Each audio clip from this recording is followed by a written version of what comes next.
I saw a video. Then I saw someone insulting God. And I got angry. That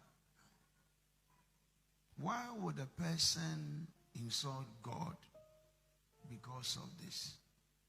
They don't know that life storms can come. And I've been through a lot of storms. I'm even still in the storm. I'm not out. Yes, Papa. So that day, I got very angry and I moved. The next day, when I was coming to church, the thing was still in my mind. So I said, what can I do? And when something comes to my mind, I don't want to discuss it. Because people can discourage me. So I don't discuss it and I do things before there is an amount of money, I don't want to mention it, that every month I've given to you. Sir, why? You have touched the body of Christ.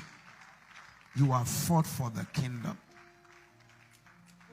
And even though I don't have it, I know because of you, many have come to know the Lord.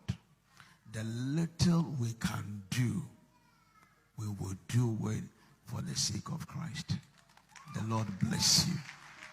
The bedding come on after close.